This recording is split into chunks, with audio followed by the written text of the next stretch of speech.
et bienvenue dans ce nouvel épisode de Danser avec la vie.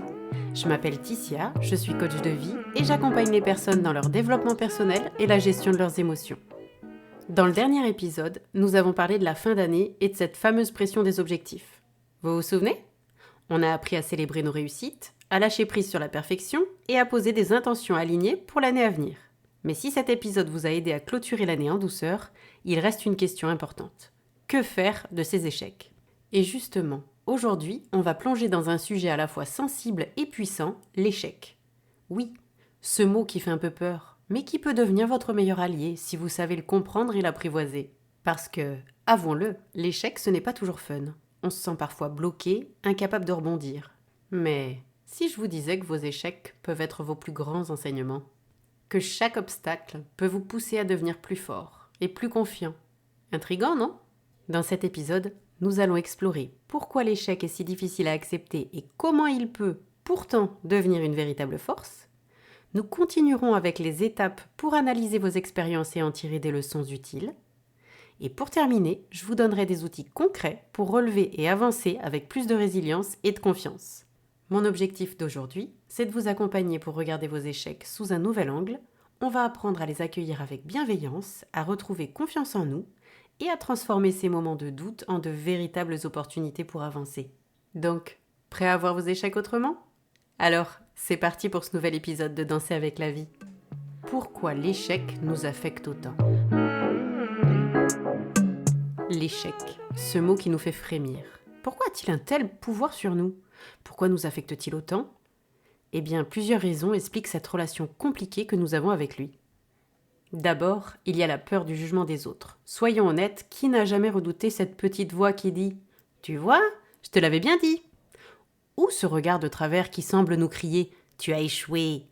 C'est comme si chaque échec devenait un panneau lumineux pointé sur nous, visible par tout le monde. Ensuite, il y a l'impact sur l'estime de soi. Quand on échoue, on a parfois l'impression que cela remet en question notre valeur personnelle. On ne voit plus ce que l'on a accompli, on se concentre que sur ce qu'on a raté. Et ça, c'est dur. Enfin, il y a ce sentiment de perte. Vous savez, cette petite voix intérieure qui murmure « Tout ce temps, toute cette énergie pour ça ?» On a l'impression d'avoir gaspillé nos efforts, d'avoir couru un marathon pour finir à quelques mètres de la ligne d'arrivée. Et puis, il y a aussi les croyances limitantes. Ces petites phrases assassines qu'on s'est répétées et qu'on a entendues depuis toujours. Échouer, c'est être incompétent. Ou si je rate, c'est définitif. Mais est-ce vraiment le cas ? Non, pas du tout. Ces croyances sont des pièges mentaux qui nous enferment et nous empêchent de voir l'échec comme une opportunité. Prenons l'histoire de Lisa. Lisa avait un rêve, ouvrir son propre café. Elle s'est lancée avec enthousiasme, mais après 2 ans, elle a dû fermer son commerce. Ce fut un choc.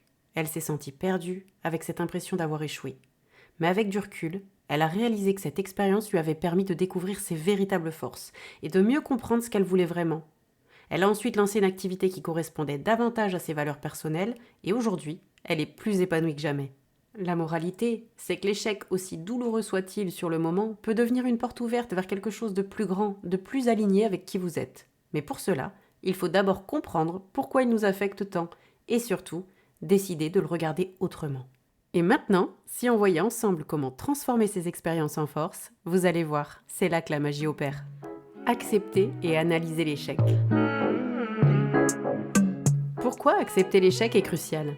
Commençons par un point essentiel. Accepter l'échec. C'est le premier pas pour avancer. Vous savez, refuser l'échec ou faire semblant qu'il n'existe pas, c'est un peu comme essayer de cacher un éléphant dans une pièce minuscule. Plus vous ignorez ce qui s'est passé, plus la douleur grandit. Et surtout, vous passez à côté des enseignements précieux que l'échec peut vous offrir. C'est dur, je sais, mais regarder l'échec en face, c'est se donner l'opportunité de transformer ce moment difficile en un tremplin pour aller plus loin. C'est comme si vous disiez à l'univers « Ok, ça n'a pas marché, mais je suis prêt à apprendre et à recommencer. » Voici une clé pratique pour décortiquer l'échec. Prenez une feuille de papier ou ouvrez une note sur votre téléphone. Ensuite, posez-vous ces 2 questions simples mais puissantes. Qu'est-ce qui n'a pas fonctionné ? Soyez vraiment honnête avec vous-même. Peut-être que vous n'aviez pas alloué assez de temps, ou peut-être que les ressources manquaient, ou bien que les attentes étaient irréalistes. Qu'auriez-vous pu faire différemment ? Ce n'est pas le moment de vous flageller, mais plutôt de réfléchir constructivement. Quels ajustements pourraient vous aider si vous deviez recommencer demain ? En écrivant ces réponses, vous transformez ce qui semble être une impasse en une feuille de route pour l'avenir. Et croyez-moi, c'est beaucoup plus léger de mettre tout ça sur papier que de le laisser tourner en boucle dans votre tête. Laissez-moi vous parler de Tom. Tom avait un objectif clair, réussir un concours qui lui tenait à cœur. Mais malgré ses efforts, il a échoué lors de la première session. Sur le moment, il s'est senti démoralisé, avec cette impression d'avoir perdu son temps. Mais au lieu de s'apitoyer sur son sort, il a pris une feuille de papier et a écrit 2 choses. D'abord, ce qui n'avait pas fonctionné, à savoir un planning de révision mal organisé, des journées trop longues sans pause. Et puis, ce qu'il pouvait faire différemment, prévoir des sessions de révision plus courtes mais régulières et intégrer des moments de détente pour éviter l'épuisement. Lors de la session suivante, Tom a appliqué ses ajustements et a réussi avec brio. Ce qu'il pensait être un échec définitif est devenu une leçon de vie précieuse. Alors, prêt à accueillir vos échecs comme des alliés plutôt que des ennemis ? Dans le prochain chapitre, on verra comment tirer des enseignements encore plus profonds pour avancer avec confiance. On y va ? Repensez la notion d'échec. L'échec comme un tremplin, une nouvelle perspective. Et si on changeait de regard sur l'échec ? Imaginez que l'échec soit non pas une fin, mais un nouveau départ. Une opportunité déguisée. Un panneau indiquant une direction différente, peut-être même meilleure que celle que vous aviez imaginée. Parce qu'au fond, l'échec ne vous définit pas, mais il vous redéfinit. C'est une étape, pas une destination. Prenons un instant pour réfléchir. Combien de fois avez-vous appris davantage d'une erreur que d'un succès ? Oui, c'est inconfortable sur le moment, mais c'est souvent dans l'échec que nous découvrons notre force, notre créativité et notre capacité à rebondir. Je vous propose un exercice simple et un peu amusant. Prenez une feuille ou ouvrez une note sur votre téléphone et créez une liste d'échecs. Mais attention, pas juste une liste pour se lamenter. Non, non, à chaque échec, associez une leçon ou un apprentissage. Par exemple, échec. J'ai raté une opportunité d'emploi parce que je n'étais pas préparé à l'entretien. La leçon, je sais maintenant comment mieux me préparer et poser les bonnes questions. Ou alors, échec, j'ai lancé un projet qui n'a pas marché. Leçon, j'ai appris à mieux structurer mes idées et à anticiper les risques. Cet exercice est puissant. Il vous montre que vos échecs ne sont pas vides de sens. Au contraire, ils sont remplis de sagesse et de potentiel pour vous guider vers votre prochaine réussite. Et en plus, cela peut être libérateur de regarder ces moments avec un peu de recul et même un petit sourire. Je vous laisse méditer sur cette phrase d'Henry Ford, un homme qui a connu son lot d'échecs avant de révolutionner l'industrie automobile. L'échec est simplement l'opportunité de recommencer, et cette fois avec plus d'intelligence. Puisez dans cette citation la motivation pour voir chaque obstacle comme une étape vers quelque chose de plus grand. Vous voyez, repenser à l'échec, c'est déjà faire un pas vers la transformation. Dans le prochain chapitre, on ira encore plus loin en explorant comment utiliser ces apprentissages pour renforcer votre confiance en vous. Allez, on continue ensemble. Renforcez votre résilience. La résilience, votre super pouvoir pour rebondir.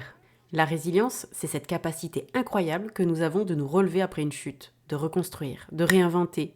Et la bonne nouvelle, c'est qu'elle n'est pas innée, elle se cultive. Face à l'échec, c'est votre résilience qui vous permettra de transformer les coups durs en tremplin vers quelque chose de meilleur. Alors, comment renforcer cette résilience ? D'abord, vous pouvez adopter une pratique de gratitude. Non, ce n'est pas un cliché. La gratitude change véritablement votre regard sur les choses. Prenez un moment pour noter ce qui a bien fonctionné dans votre vie, même au milieu d'un échec, par exemple, une compétence que vous avez développée, une personne qui vous a soutenu, ou une ressource intérieure que vous avez découverte. Ensuite, essayez la méditation. Pas besoin d'être un pro pour cela. Asseyez-vous simplement, respirez profondément et laissez passer vos pensées sans les juger. La méditation vous aide à apaiser l'esprit, à diminuer le stress et à reprendre votre souffle, littéralement et métaphoriquement. Elle crée un espace pour que vous puissiez voir l'échec avec une nouvelle clarté. Laissez-moi vous raconter l'histoire de Sophie. Après une rupture amoureuse difficile, elle s'est sentie perdue, comme si une partie de son identité avait disparu. Mais au lieu de s'enfermer dans cette douleur, elle a décidé d'essayer quelque chose de nouveau. Elle a commencé à prendre des cours de peinture, un vieux rêve qu'elle avait toujours remis à plus tard. Au fil des semaines, ce hobby est devenu sa bouée de sauvetage. Elle a retrouvé confiance en elle, a créé de nouvelles amitiés, et surtout, elle a réalisé qu'elle pouvait reconstruire sa vie à sa manière, loin des attentes des autres. La peinture est devenue bien plus qu'un passe-temps, c'est un symbole de sa résilience. Vous voyez, renforcer votre résilience, c'est comme construire un muscle. Cela prend du temps, mais chaque petite action compte, que ce soit par la gratitude, la méditation ou l'exploration de nouvelles passions. Vous avez tous les outils en vous pour rebondir. L'important, c'est de commencer, même par un tout petit pas. Dans le prochain chapitre, nous allons découvrir comment utiliser vos expériences pour bâtir une confiance en vous qui résiste aux tempêtes. Alors, prêt à continuer ce voyage ? Allez, on avance ensemble. Créer un plan d'action. Pourquoi un plan d'action est-il essentiel ? Un échec, ça peut parfois ressembler à un immense nuage d'incertitude. Vous ne savez plus par où commencer, quoi faire, ou même si vous devez essayer à nouveau. C'est là qu'un plan d'action entre en jeu. Il transforme cette incertitude en clarté. Avec un plan, vous reprenez le contrôle de la situation et surtout, vous avancez. Parce que rappelez-vous, un petit pas est toujours mieux que de rester figé. Vous n'avez pas besoin de résoudre tous vos problèmes en une seule fois. C'est même contre-productif. L'astuce, c'est de fixer des micro-objectifs. Ces petits pas vous permettent de rester motivé et de célébrer chaque victoire, même minime. Par exemple, au lieu de dire « je vais écrire un livre », commencez par « je vais écrire une page par jour ». Ou si vous voulez vous remettre en forme, fixez-vous comme premier objectif de marcher 15 minutes, 3 fois par semaine. Ces micro-objectifs accumulés vous rapprochent de votre but sans que cela ne semble insurmontable. Et si vous rendiez ce plan d'action encore plus motivant ? Partagez-le avec quelqu'un de confiance, comme un ami ou un proche. Ou même osez le partager en commentaire ici, pourquoi pas ? Non seulement cela renforce votre engagement, mais cela peut aussi inspirer d'autres personnes à se lancer. Surtout, rappelez-vous, un plan d'action ne doit pas être rigide.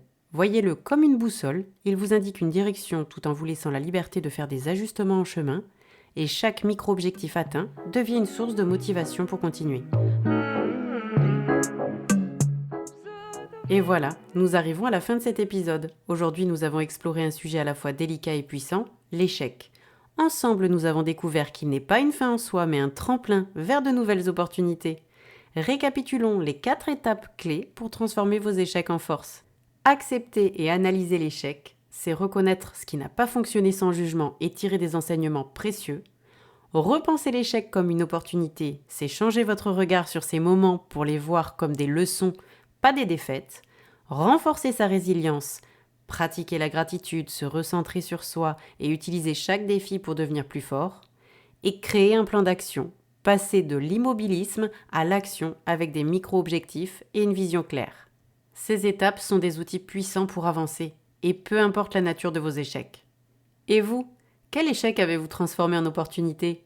Je serais ravie de lire vos témoignages. N'hésitez pas à partager vos réflexions en commentaire ou sur mon site. Sachez que votre histoire pourrait inspirer quelqu'un d'autre à rebondir. Je vous donne rendez-vous pour un nouveau thème essentiel, l'art de dire non. Poser des limites pour mieux s'épanouir. Apprendre à dire non, c'est apprendre à dire oui à soi-même. Nous explorerons ensemble comment poser des limites claires sans culpabilité pour créer une vie plus alignée avec vos besoins et vos valeurs. Merci encore infiniment pour votre écoute et votre engagement. Rappelez-vous, chaque échec est une chance de réinventer votre histoire. Prenez soin de vous et à très bientôt pour un nouvel épisode de Danser avec la vie.